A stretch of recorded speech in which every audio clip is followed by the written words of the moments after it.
반갑습니다. 오늘은 어른성경학교 6강 제자도를 하게 된 김성애 전도사라고 합니다. 벌써 중반을 넘어가고 있는데 마지막까지 힘을 내어서 잘 마치시길 바랍니다. 그럼 강의를 시작하도록 하겠습니다. 먼저 오늘 제자도에 대한 강의 소개가 있겠습니다. 복음서, 특히 마가복음에 나타난 예수님의 가르침을 통해서 알려주시는 제자도를 배우려고 합니다. 예수님께서 말씀하신 제자도의 삶을 생각해보고 우리 삶에 어떻게 적용하며 살아가야 할지 고민하는 시간이 되고자 합니다. 먼저 제자란 어떤 의미가 있는지 한번 살펴보도록 하겠습니다. 제자란 배운다라는 뜻을 가진 단어에서 유래된 단어입니다.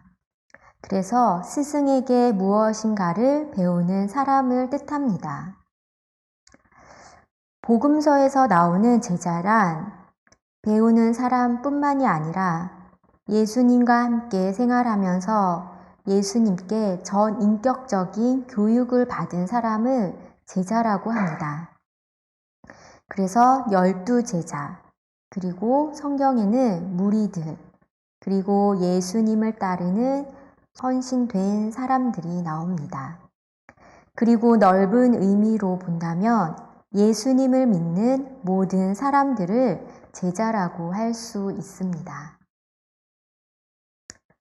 그리고 제자와 또 다르게 성경에는 무리들, 군중들이라는 사람들도 나오고 있습니다. 따라서 제자도란 이렇게 예수님을 믿고 따르는 모든 성도들이 따라야 하는 예수님의 가르침입니다. 오늘 제자도는 마가복음에 나타난 제자도를 알아보는 시간인데 마가복음뿐만이 아니라 모든 복음서에는 이런 내용이 나오고 있습니다. 그래서 복음서에서 나오는 이야기를 잠깐 하고 넘어가려고 합니다. 여기서 깜짝 퀴즈가 있습니다. 복음서 중에서 가장 먼저 기록된 복음서는 무엇일까요? 맞습니다. 바로 마가복음입니다.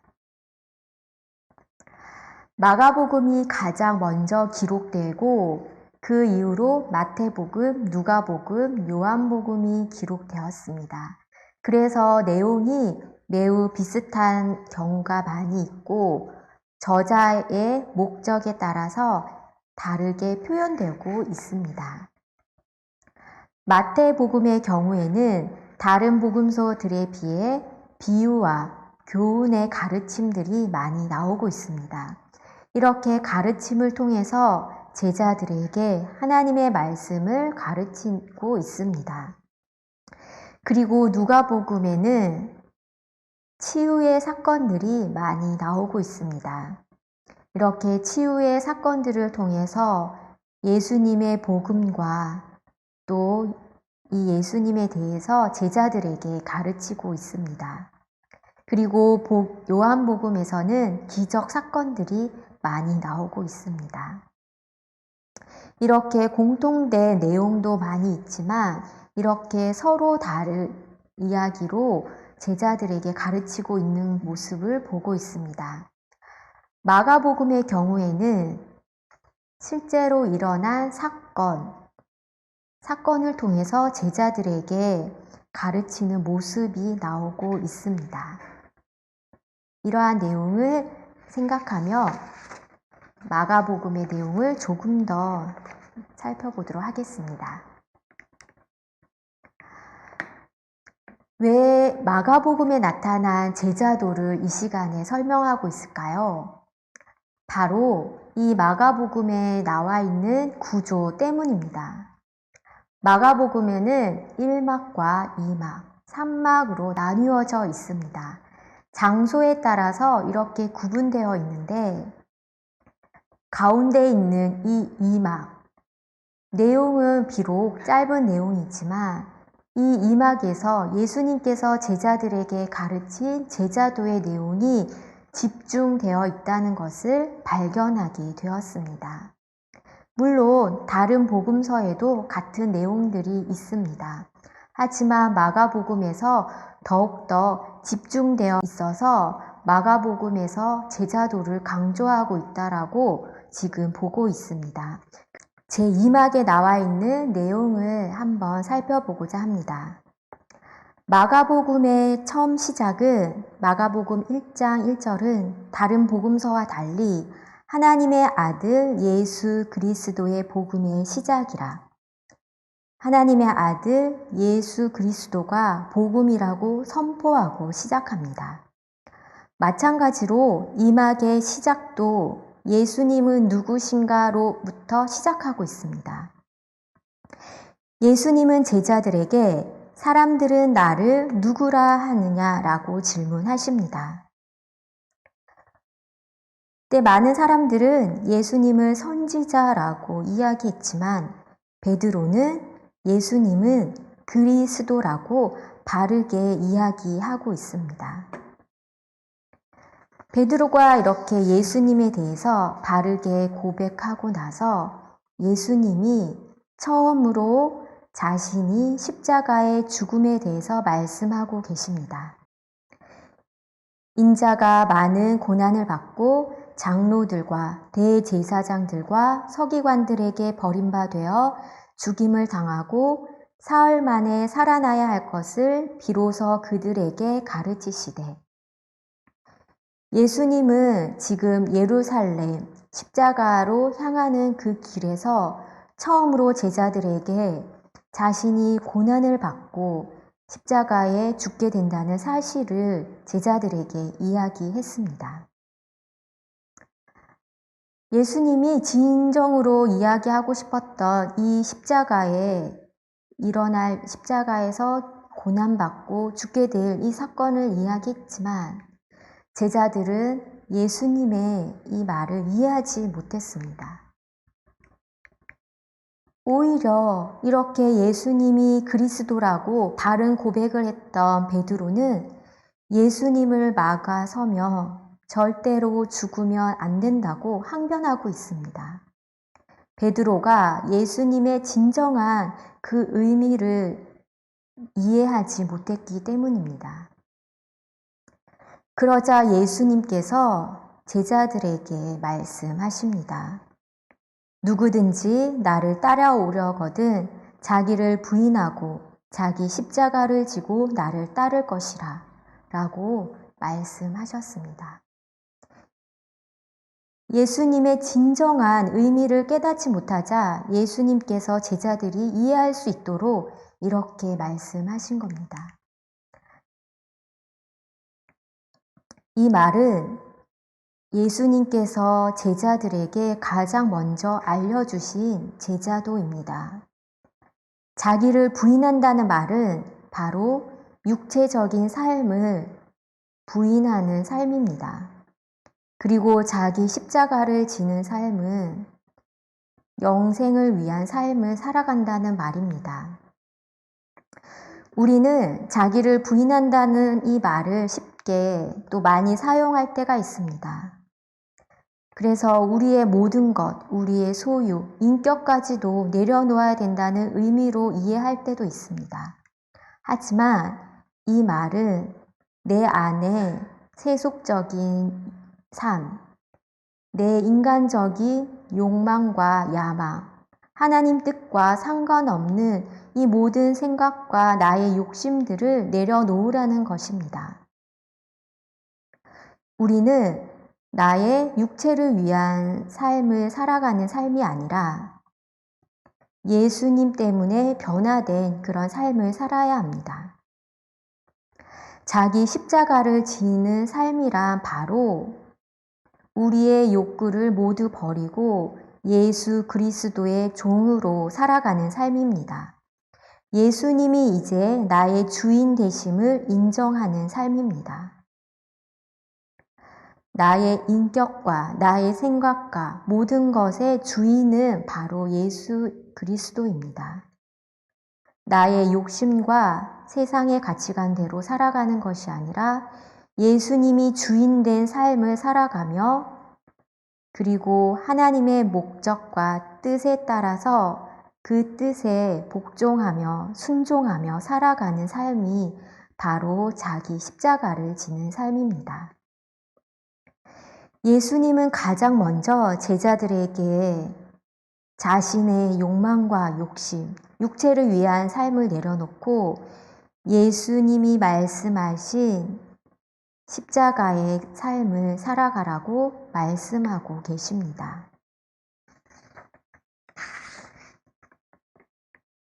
이 말씀은 지금 우리에게 하시는 말씀이기도 합니다. 지금 우리의 삶은 누구에게 복종되어서 누가 주인이 되어 있는지 한번 살펴보았으면 좋겠습니다. 나의 육체적인 욕심과 욕망이 나를 지배하고 있는지, 예수님이 나를 지배하고 있는지 한번 생각하는 그런 시간이 되었으면 좋겠습니다.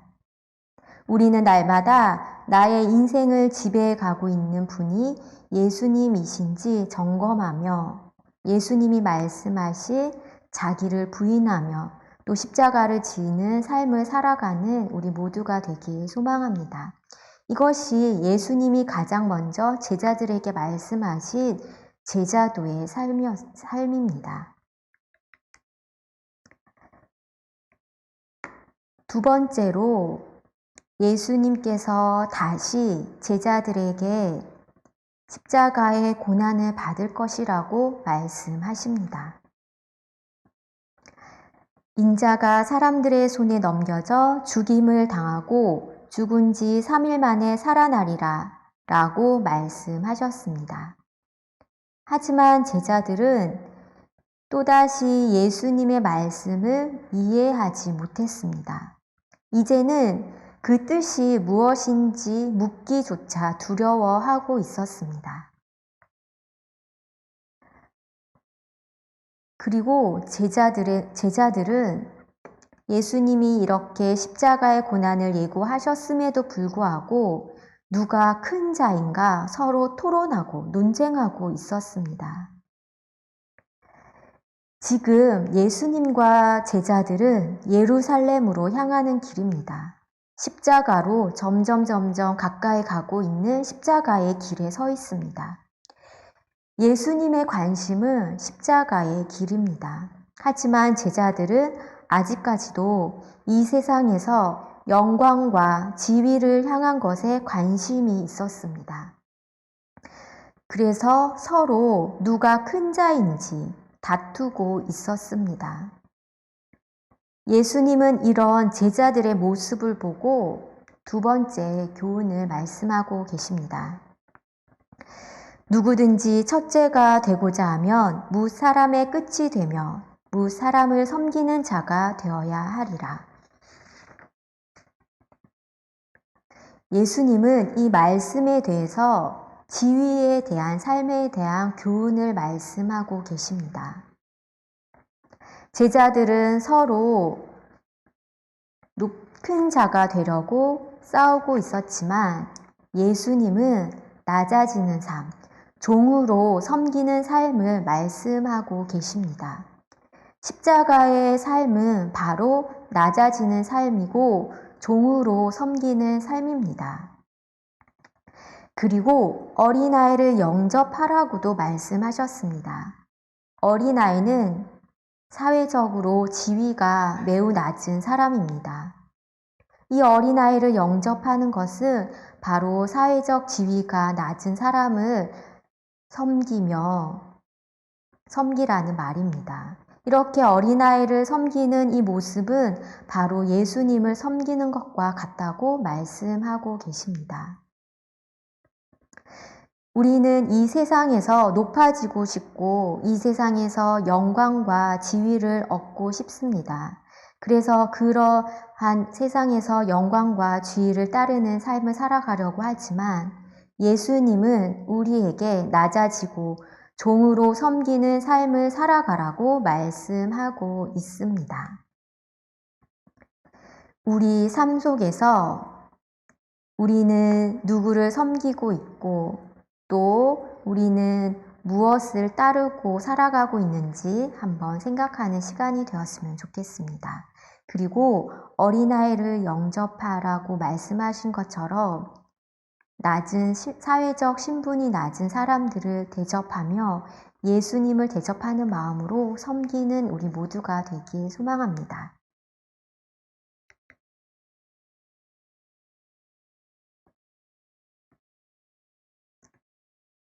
이거는 그냥 일단 넘어갈게요.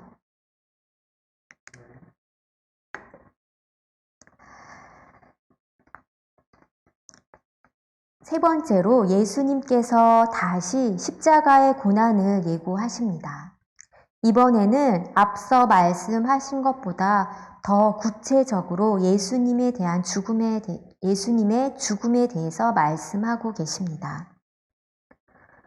보라, 우리가 예루살렘에 올라가노니 인자가 대제사장들과 서기관들에게 넘겨지매 그들이 죽이기로 결의하고 이방인들에게 넘겨주겠고 그들은 능욕하며 침뱉으며 채찍질하고 죽일 것이나 그는 3일 만에 살아나리라 하시니라. 이제 이방인들로부터 조롱받고 침뱉음 당하고 채찍질 당하며 죽을 것이라고 말씀하고 계십니다. 그리고 죽음 자체로 이 모든 것이 끝나는 것이 아니라 다시 부활하실 것이라고 말씀하십니다. 이것이 바로 예수님께서 이 땅에 오신 이유이고 또 마지막 감당해야 될 예수님의 사명이기도 하셨습니다. 이렇게 십자가의 죽음, 부활, 십자가의 길을 제자들에게 세 번째로 이야기하였지만 제자들은 역시나 예수님의 이 말씀을 이해하지 못하였습니다. 이제는 예수님의 이 말씀에 어떠한 반응도 보이지 않고 있습니다. 그리고 오히려 제자들은 이 예수님의 말씀이 마치고 나서도 야고보와 요한은 서로 높은 자리에 앉기 위한 싸움을 하고 있습니다. 예수님의 좌편에, 예수님 우편에 앉게 해달라고 이렇게 높은 자리를 위해 싸우고 있습니다. 예수님의 제자 중에서는 베드로가 예수님의 가장 많은 사랑을 받고 있는 최고의 제자였습니다. 하지만 이 베드로를 제외시키고 야고보와 요한은 서로 더 높은 자리, 더 큰 자가 되기를 바라며 서로 싸우고 있었습니다. 이렇게 예수님의 십자가의 길을 이해하지 못하고 자신이 보다 더 큰 자가 되기 위해서 싸우고 있는 이 제자들을 향하여서 예수님은 또다시 말씀하고 계십니다. 이렇게 제자들이 서로 크고자 하며 싸우고 있을 때 예수님께서 말씀하셨습니다. 누구든지 으뜸이 되고자 하는 자는 먼저 많은 사람의 종이 되어 섬겨야 한다고 말씀하셨습니다. 그리고 예수님 역시 섬김을 받기 위해 이 세상에 오신 분이 아니라 섬기기 위해 오신 분이라고 말씀하고 계십니다. 자신의 목숨을 대속물로 주시기까지 섬기기 위해 오셨다고 말씀하고 계십니다. 지금까지 예수님께서 말씀하신 그 제자도의 삶은 바로 예수님께서 이미 그렇게 사셨고 그렇게 죽기까지 우리를 섬기기 위해 십자가로 향하고 있음을 말씀하고 있습니다. 그리고 이것이 예수님이 바로 이 땅에 오신 이유입니다.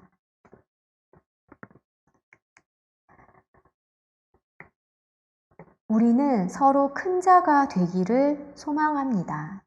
그러나 예수님은 섬기는 자가 되고 종이 되어라고 말씀하고 있습니다. 그리고 예수님이 이 세상에 오신 그 이유도 바로 자신의 목숨을 대속물로 주시기까지 우리를 섬기러 오신 분이십니다. 예수님은 이렇게 자신의 목숨을 주시기까지 섬김의 자세를 보여주고 계시고 또 앞으로 십자가의 고난으로 죽게 되는 그 운명의 삶을 말씀하고 있습니다. 우리가 서로 큰 자가 되려고 할 때 예수님이 이렇게 섬김의 본을 보여주신 것처럼 우리도 많은 사람들을 섬기는 자로 살아가야 할 것입니다. 이것이 바로 예수님이 우리에게 원하는 십자가의 삶, 제자도의 삶인 것입니다. 지금까지 마가복음에 나온 제자도에 대해서 간략하게 3가지 사건을 통해서 말씀드렸습니다. 그런데 지금 함께 나누었던 말씀에 재미있는 구조와 규칙이 있습니다.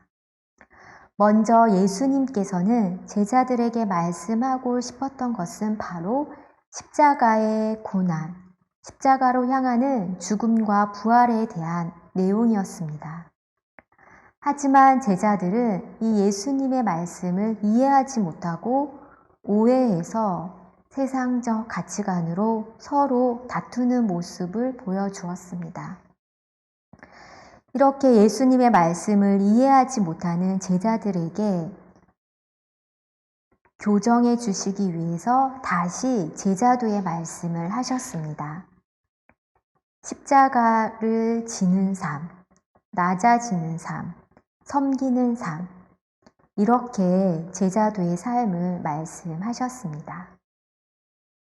그리고 이 제자도가 마치는 이 마지막 단락, 그리고 1막이 마지막 되고 제자도가 시작되는 마지막 사건과 제자도가 마치는 곳에 공통적으로 나오는 사건이 있습니다.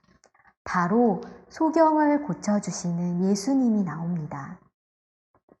육신적인 눈이 어두운 소경을 고쳐주었고 그 소경은 예수님께 고침을 받고 예수님을 바라보았습니다. 하지만 영적으로 어두운 제자들은 예수님과 함께 있었고 예수님의 가르침을 들었지만 예수님의 진정한 십자가의 길은 보지 못하고 깨닫지 못했습니다. 영적으로 어두워져 있는 이 모습은 마치 우리의 모습과도 같은 모습입니다.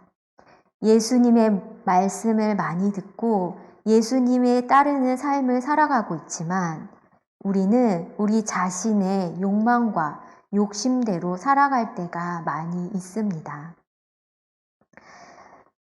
우리의 세상적 가치관에 따라서 욕망과 욕심에 따라 살아가는 것이 아니라 예수님이 말씀하신 그 십자가의 길을 잘 이해하고 따르는 삶을 살아가는 우리 모두가 되길 소망합니다. 그리고 오늘 말씀하신 그 제자도의 삶을 깊이 생각하며 내 삶 속에 어떻게 적용해야 될지 생각했으면 좋겠습니다. 이렇게 예수님의 제자는 예수님의 십자가의 길을 따르는 자들입니다. 예수님께서 먼저 가셨던 그 십자가의 길을 우리도 따라가는 자들이 되었으면 좋겠습니다.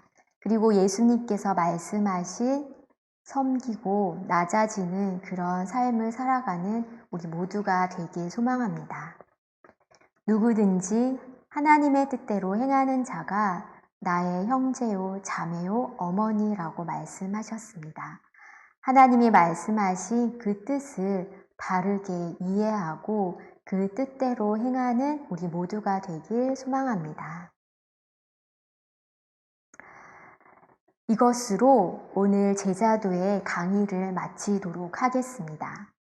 오늘 말씀 잘 기억하고 내 삶 속에 어떠한 부분들을 고쳐 나가야 될지 깊이 생각하는 시간이 되었으면 좋겠습니다. 감사합니다.